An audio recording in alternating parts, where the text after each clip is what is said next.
Bonjour mes amis, le café est ouvert. Et ça veut dire salut. Thomas did not understand. I don't understand, he said. Now, although he couldn't hold a baton, Henry pretended he was conducting an orchestra and turned to the engines. All together now, he said. Now there's a surprise. As always, Edward stepped in.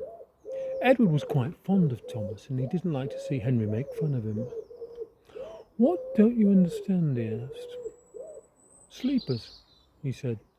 Mr. Rishi wants to take away the sleepers and put them in prison.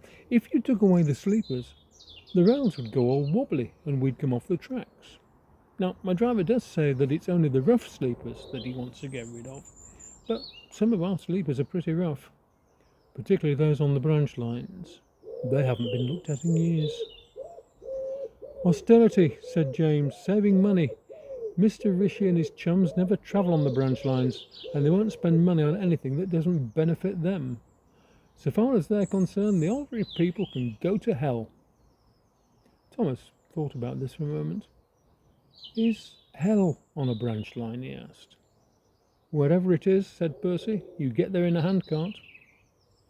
Mr. Rishi doesn't travel on the railway at all, said Henry. His mates ride on the Gravy train, but he goes everywhere by private plane or by helicopter.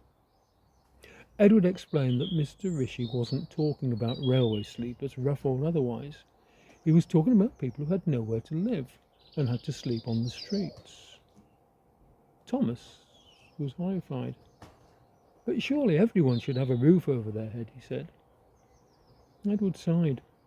Yes, in a decent society, a fair society.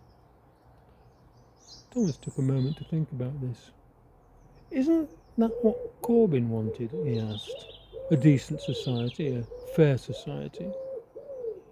Edward agreed. That's exactly what Corbyn wanted. And that's why he got shunted down a siding.